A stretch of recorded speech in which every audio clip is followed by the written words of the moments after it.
20 वर्षापूर्वी हरवलेली मुलगी एक दिवस त्या घरात कामवाली बनून परत आली आणि जेव्हा तिने सत्य सांगितलं तेव्हा त्या घरातल्या प्रत्येकाचं आयुष्य बदललं. पुण्यातील एका शांत आणि मोठ्या सोसायटीमध्ये मधुकररावांचा मोठा बंगला होता. मधुकरराव हे शहरातील प्रसिद्ध बिल्डर होते.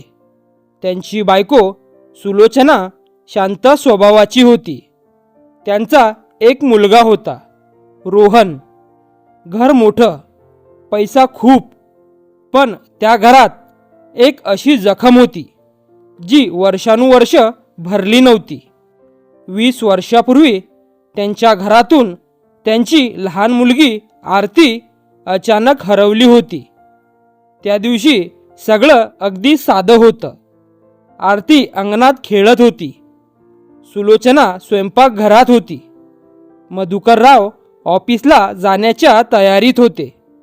काही मिनिटांनी सगळ्यांचं लक्ष दुसरीकडे गेलं आणि जेव्हा सुलोचना परत अंगणात आली तेव्हा आरती तिथे नव्हती. सुरुवातीला सगळ्यांना वाटलं ती शेजारी खेळायला गेली असेल, पण काही तास गेले. संध्याकाळ झाली, रात्र झाली, तरी आरती सापडली नाही.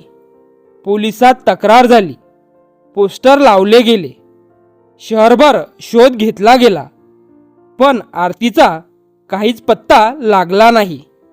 त्या दिवसानंतर सुलोचनाचं आयुष्य बदललं. ती रोज देवासमोर बसून एकच प्रार्थना करायची, देवा, माझी मुलगी कुठे असेल तरी तिला सुखी ठेव. वर्षे गेली. रोहन मोठा झाला.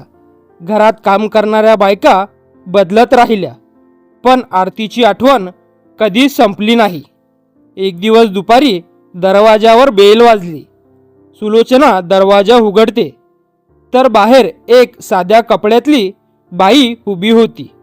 तिच्या चेहऱ्यावर थकवा होता, पण डोळ्यात एक विचित्र शांतता होती.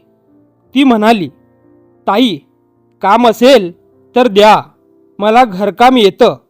सुलोचनाने तिला आत घेतलं. तिचं नाव सीमा होतं. ती खूप शांत होती, जास्त बोलत नव्हती, पण काम अतिशय नीट करत होती. काही दिवस सगळं व्यवस्थित चाललं, पण सुलोचनाला एक गोष्ट लक्षात आली. सीमा घरातल्या काही ठिकाणी खूप वेळ थांबून बघायची, विशेष करून हॉलमध्ये लावलेल्या जुन्या फोटो फ्रेमकडे. त्या फोटोमध्ये मधुकरराव, सुलोचना, लहान रोहन आणि एक छोटी मुलगी होती, आरती. एक दिवस सुलोचनाने विचारलं, काय बघतेस इतकं त्या फोटोमध्ये? सीमा थोडी घाबरली. ती म्हणाली, काही नाही ताई, फक्त फोटो छान आहे. सुलोचनाला तिचं उत्तर विचित्र वाटलं, पण तिने विषय सोडून दिला. घरात मधुकररावांची आईही राहत होती. एक दिवस ती सीमाकडे खूप वेळ बघत होती. मग अचानक म्हणाली, तुझा चेहरा कुठेतरी पाहिल्यासारखा वाटतो. सीमा लगेच म्हणाली, नाही आजी, तुम्हाला चुकून वाटत असेल. पण आजीच्या मनात काहीतरी शंका निर्माण झाली. एक दुपार सीमा साफसफाई करत करत स्टोअर रूममध्ये गेली. त्या खोलीत खूप जुनी सामान ठेवलेली होती. तिथे एका कोपऱ्यात एक जुनी लाकडी पेटी होती. कुतूहलाने तिने ती उघडली. पेटीत जुने फोटो आणि काही कागद होते. सीमाने एक फोटो हातात घेतला आणि तिचे हात थरथर कापायला लागले. त्या फोटोमध्ये एक छोटी मुलगी होती आणि तिच्या बाजूला उभे होते मधुकरराव आणि सुलोचना. ती मुलगी अगदी सीमासारखी दिसत होती. सीमाच्या डोळ्यात पाणी आलं. तिच्या डोळ्यासमोर अनेक जुन्या आठवणी चमकू लागल्या. एक अंगण, एक झुला, एक आईचा आवाज. त्या रात्री सीमा खूप वेळ जागी होती. तिच्या मनात एकच विचार चालू होता. हे घर तिचंच घर होतं. दुसऱ्या दिवशी रोहनने अचानक वडिलांना सांगितलं, बाबा, ती कामवाली थोडी विचित्र आहे. मला वाटतं तिला कामावरून काढा. हे ऐकून सीमा शांत उभी राहिली.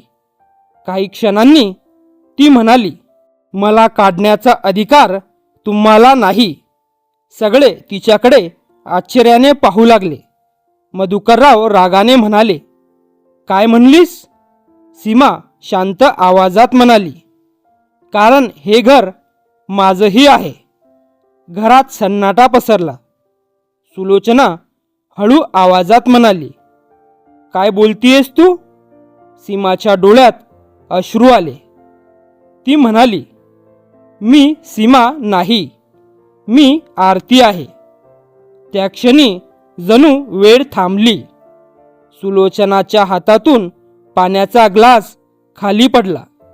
मधुकरराव स्तब्ध उभे राहिले. रोहन काहीच बोलू शकत नव्हता. सीमा हळूहळू पुढे आली आणि म्हणाली, 20 वर्षापूर्वी मला एका माणसाने पळवून नेलं होतं. मला दुसऱ्या शहरात विकलं गेलं. काही वर्षांनी मी अनाथ आश्रमात पोहोचले. मला माझं नावही आठवत नव्हतं. पण हळूहळू काही आठवणी परत येऊ लागल्या. ती पुढे म्हणाली, मला या घराचं अंगण आठवत होतं. आईचा आवाज आठवत होता. म्हणून मी शोधत शोधत इथे आले. सुलोचनाच्या डोळ्यातून अश्रू वाहत होते. ती थरथरत पुढे आली. ती म्हणाली, खरंच तू माझी आरती आहेस? सीमाने शांतपणे मान हलवली. सुलोचनाने धावत जाऊन तिला मिठी मारली. अनेक वर्षाचं दुःख त्या एका क्षणात बाहेर आलं. त्या घरात पहिल्यांदाच इतक्या वर्षांनी आनंद आणि अश्रू एकत्र दिसत होते. कधीकधी आयुष्य आपल्याला खूप दूर नेऊन ठेवतं, पण खऱ्या नात्यांचा धागा कधी तुटत नाही. योग्य वेळ आली की तो धागा पुन्हा आपल्याला आपल्या माणसापर्यंत परत आणतो. जर ही कथा तुम्हाला आवडली असेल तर चॅनलला सबस्क्राईब करा, कारण अजून अशा खऱ्या आणि खोल कथा इथे येणार आहेत. धन्यवाद.